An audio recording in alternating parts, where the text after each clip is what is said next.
Welcome to the Minett podcast. I am Dr. Kyla Prusak, principal at Minett Elementary, and I'm excited to share with you the voices of real educators who are living this work. When I think about the greatness that is happening every day in schools all over the world, I feel compelled to do a small part in helping others understand the many facets of the work we do. We hope our listeners will be able to gain an inside look as we pull back the curtain.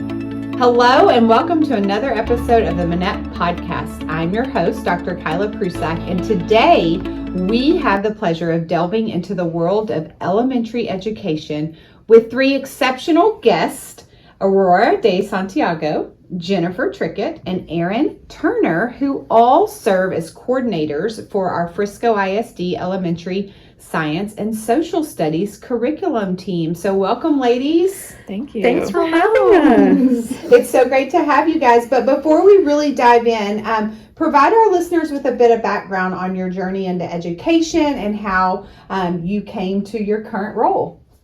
Awesome. I guess I'll start first. This is Aurora de Santiago. Oh gosh, I started this journey 15 years ago with Frisco ISD. And actually it was 16 years ago because I student taught here. So I student taught at Bledsoe and at Mooneyham and Roach Middle School. And I started my journey and I wanted to be a teacher. And that all kind of began when I was little. I was always the kid who would teach to my stuffed animals, and I would teach them all about all the things that I would learn. And then I also grew up as English as my second language. And so I remember struggling in school when I was in elementary school. And at about second grade, I had this one teacher who really made an impact. I was in like a remedial reading class and she was like, you are going to learn this. And she really played a pivotal role in my thinking about being an educator in my future. And then as I was an adult and thinking about the career I wanted to take, I also thought about my brother. We grew up in the south side of Chicago, and for sure in Chicago, education is not equitable in all schools. And I remember my family putting me into a magnet school knowing that the Chicago public schools just wasn't going to cut it. And I was also thinking about my brother, and he grew up having a learning disability and having severe ADHD, and he was always the kid who struggled. He was always the kid who his communication style was getting in trouble.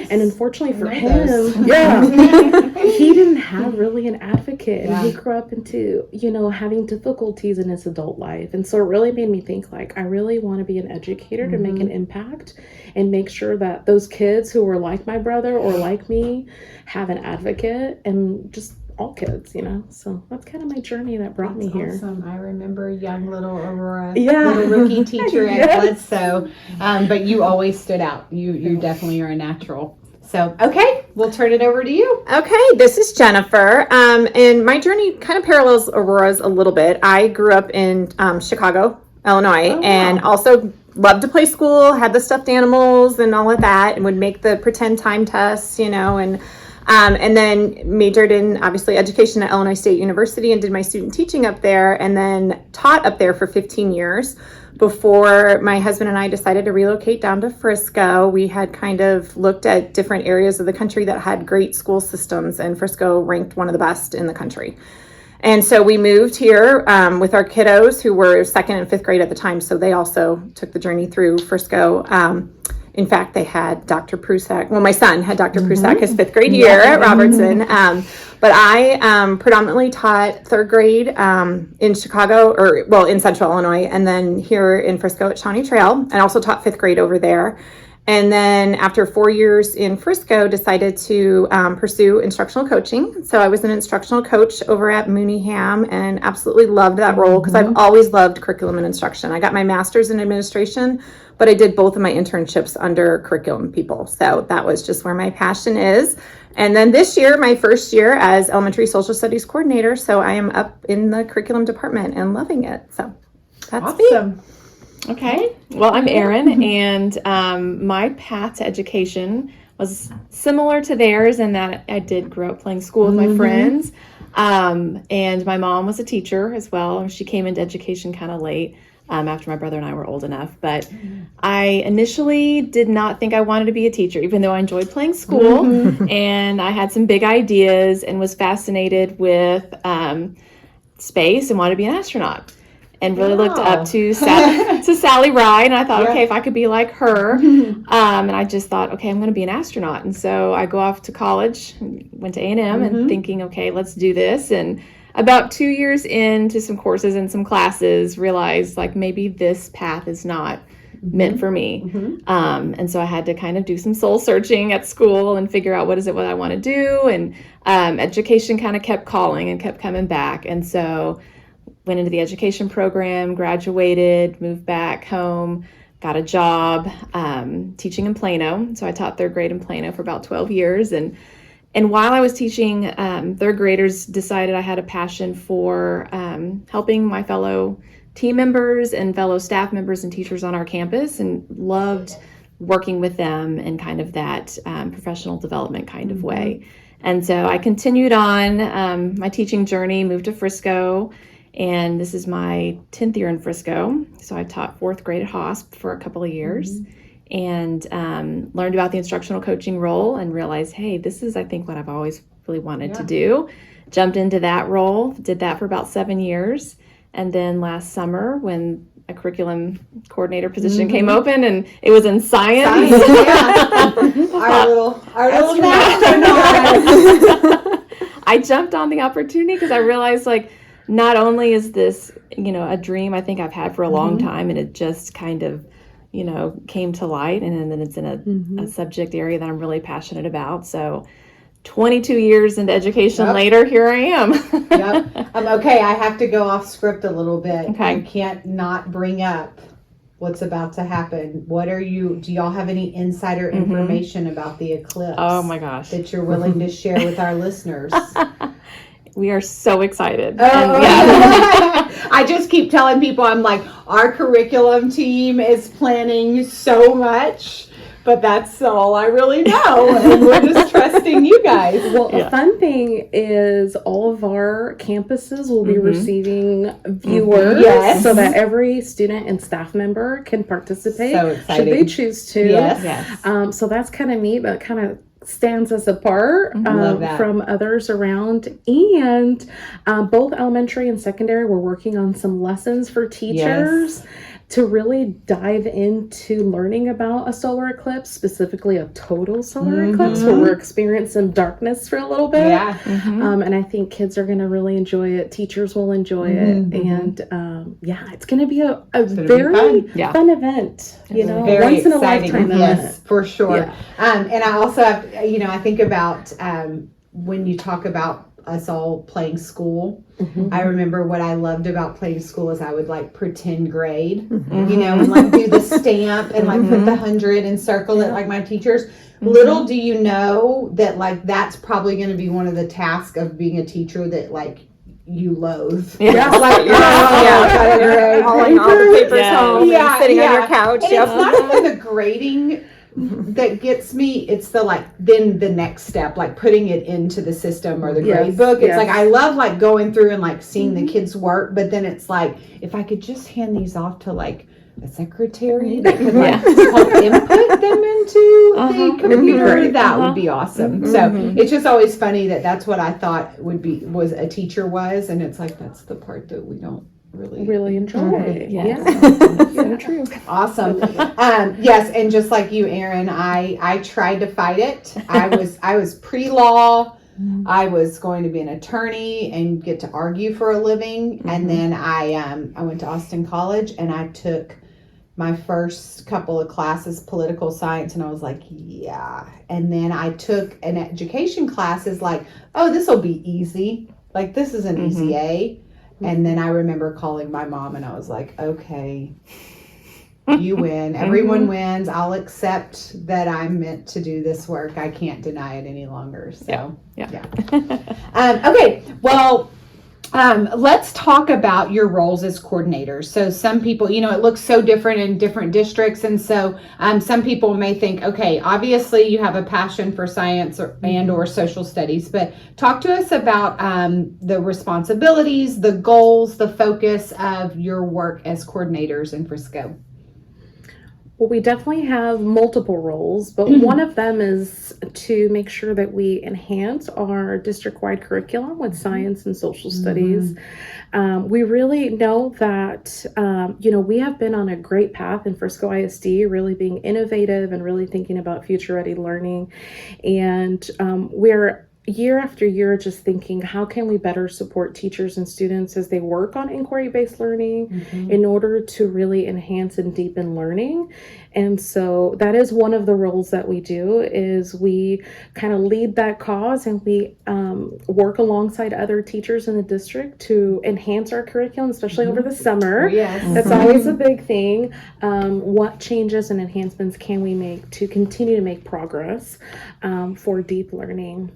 Do you guys want to share any others? Well, and then I think like the next layer of that is then kind of seeing how do those documents then play out in the classroom. And so that's one of the things being new in the role this year that I've really tried to kind of hone in on. I've partnered with different teachers across the district, and just going into the classrooms and just seeing, what does this look like? We see what it looks like on paper, but what does it look like when the learning is in the hands of the students, And so just kind of getting to follow up with teachers and get feedback from them to see, what's going well, what do we need to change, going forward, and things like that. So, and with the inquiry-based learning, that's new for teachers, still a little bit uncomfortable. So just kind of providing that extra layer of support and professional learning for them, as well as our instructional coaches, because they've got to know all the content, all the grade levels. And so just kind of helping, provide them that support too. And making it just doable. I think that's one of our roles is enhancing it, and then thinking about what is it that our students need, what do our teachers need, what do our instructional coaches need from us,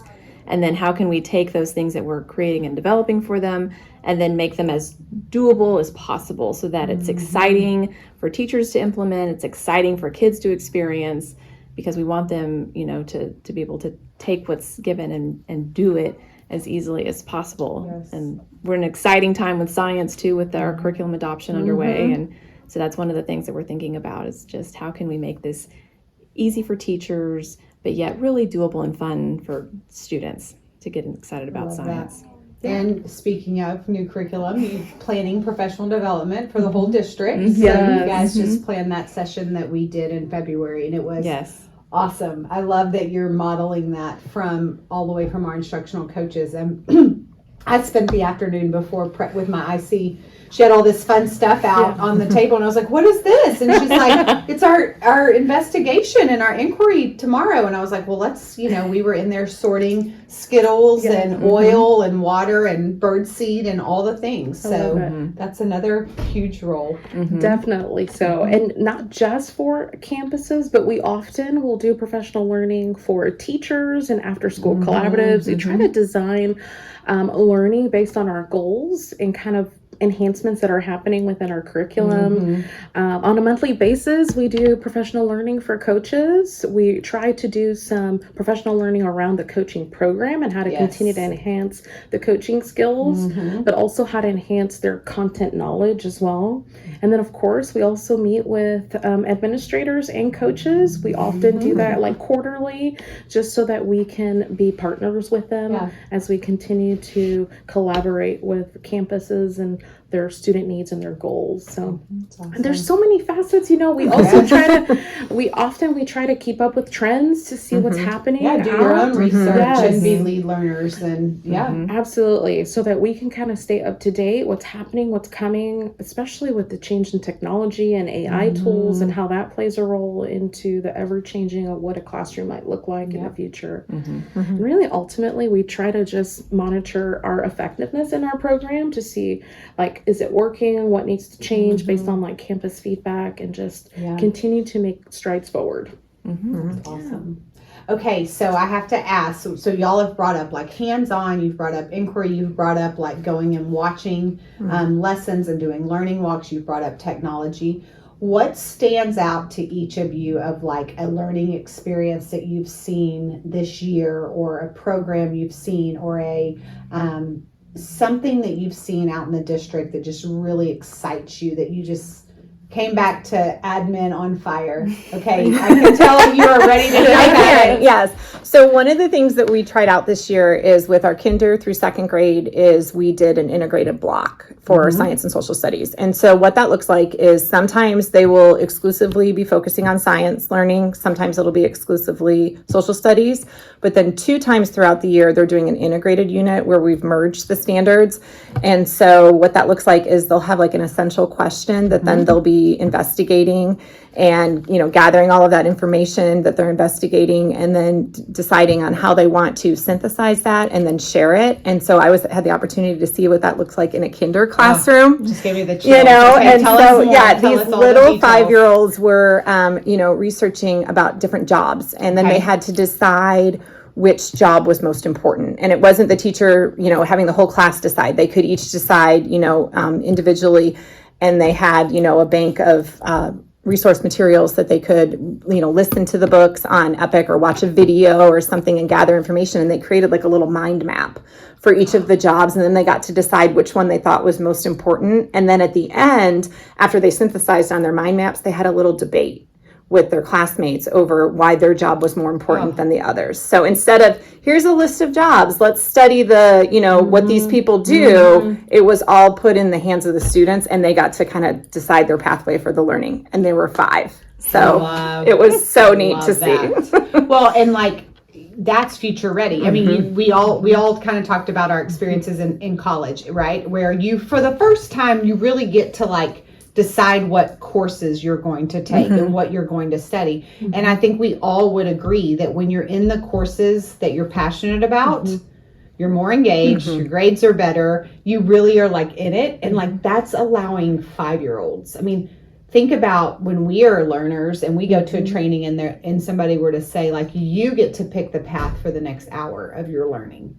That completely changes your mindset, as opposed to like, I'm going to tell you what you're learning about. Yeah, it does. It brings out curiosity and wonder, and really gets the kids to think like, what else am I curious about beyond school? And I think that's what kind of is exciting about the work that we're doing. And the message you're sending to like the teachers, you know, all the way from you guys down to the student, of like, we are risk takers and it doesn't all have to be figured out. And like, content isn't isolated. I mean, those are conversations that we, you know, even back in my days in the curriculum department, we've been having those conversations of like, it's not isolated, Right. You know, read any social studies book and you can pick out all the science pieces of that, whether it be weather or geography or whatever it is, landscape, it all is intertwined. I think the fun So thing exciting. about science and social studies is it really helps the kids understand the world around The world, them. It really yeah. helps them, like, Yeah. as a human, what am I experiencing?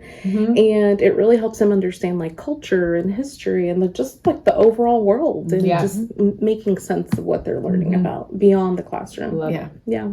Okay, what stands out to you, Erin? I remember seeing a second grade inquiry lesson, again, back to inquiry on sound, and just seeing how excited the kids were to, I'm sure I'll find it. When I'm talking about, making instruments. And just being creative and curious, and well, what if I do it like this? What's going to happen? And just watching them kind of ask their questions, make adjustments to what they were doing.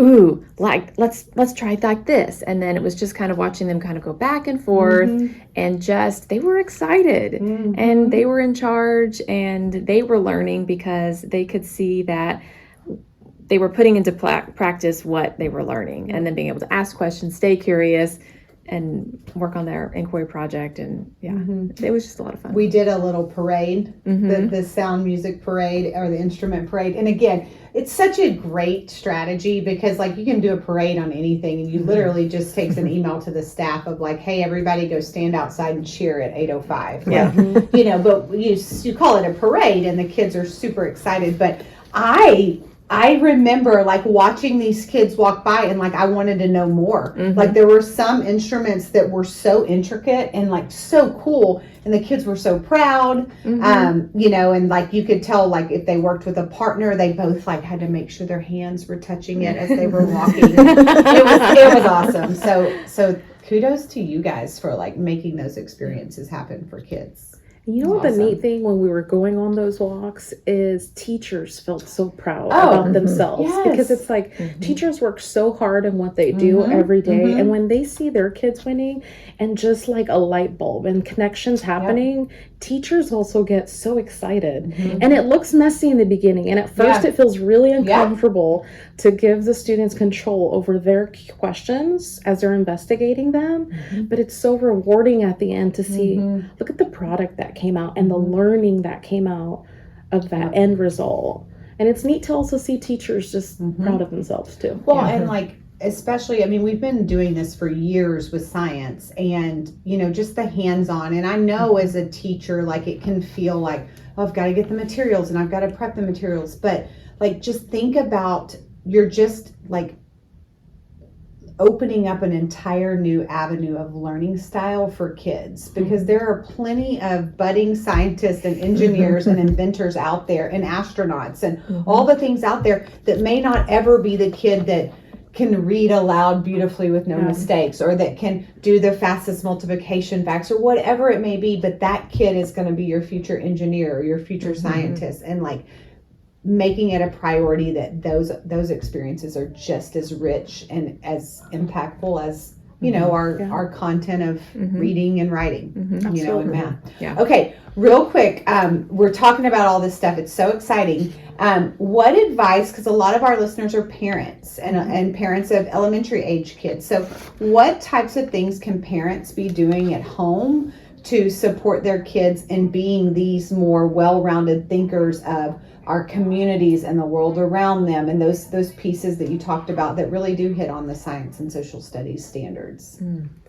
I really think encouraging curiosity at home, like asking questions and letting the kids really like delve into that question.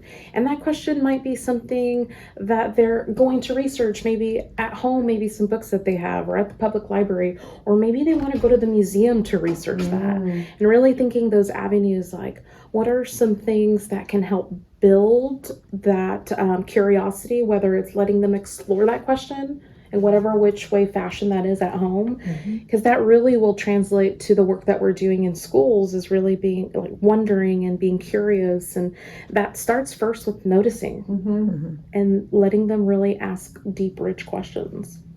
What about you, ladies? Yeah, I mean, Aurora pretty much summed that up well, but I mean, I do think helping them foster that love of, you know, learning and curiosity, because, you know, gone are the days of like memorizing information. You know, it's like we can go on the internet and ask Siri or Google or, you know, all of the things. And so it's, you know, preparing these kids, you know, for jobs and careers that don't exist yet, you know, and so it's that level of curiosity. And like, again, asking those questions, you know, what do you notice? What do you wonder? I mean, we ask that a lot throughout the day at school, but parents could just as easily ask that at home, and they're out in the environment all over. And the more kids start to be aware, you know, of their surroundings and asking those questions, I think that's really going to help them kind of see where they might want their futures to go.